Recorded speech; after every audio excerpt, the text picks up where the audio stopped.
بسم اللہ الرحمن الرحیم۔ اللہ تبارک و تعالی نے لیلۃ القدر ایک ایسی برکت والی رات ہمیں عطا فرمائی ہے کہ جس کی برکتوں کے کیا کہنے۔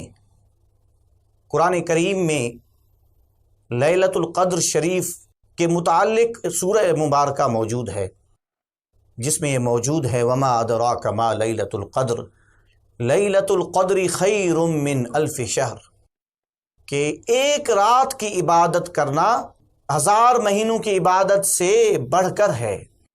اندازہ لگائیے کہ ایک رات اگر ہم لوگ قیام کر لیں، ایک رات اگر ہم رکوع کر لیں، ایک رات اگر ہم تسبیح میں بسر کر لیں، ایک رات اگر ہم درود شریف میں بسر کر لیں، ایک رات اگر ہم اللہ تعالیٰ کی بندگی میں وقت گزاریں، توبہ استغفار میں وقت گزاریں، تو 80 سال سے زائد عرصہ اللہ تبارک و تعالی ہمارا عبادت میں شمار کرے اور اس کا ہمیں اجر و ثواب عطا فرمائے۔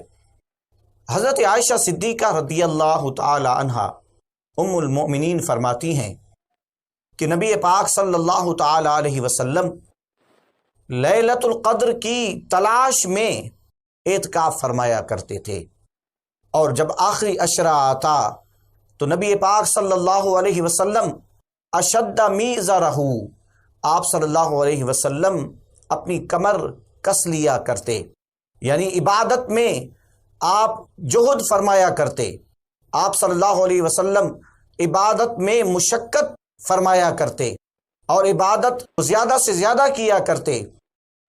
وَأَيْقَظَ أَهْلَهُ، اور آپ صلی اللہ علیہ وسلم اپنے اہل و عیال کو بھی بیدار کرتے۔ وَأَحْيَا لَيْلَهُ، اور راتوں کو عبادت کیا کرتے۔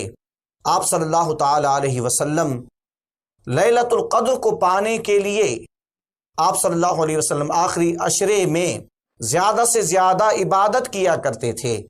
دوستان زیوقار، تو لیلۃ القدر کو پانا بڑی سعادت مندی ہے۔ ہم سے ہو سکے تو آخری عشرہ پورا ہی تمام راتیں ہم جاگ کر عبادت کریں، ذکر کریں۔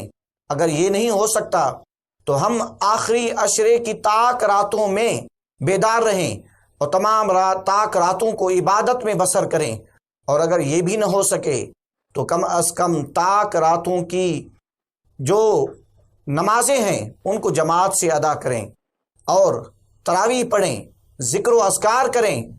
اگر آرام کریں اس کے بعد اٹھیں تو تہجد کے 8 رکعات ہم ادا کریں، یا پھر 12 رکعتیں پڑھ لیا کریں، اور صبح کے وقت استغفار کریں، اور فجر کی نماز کو جماعت کے ساتھ ادا کریں، اور قرآن کریم کی تلاوت کر لیا کریں۔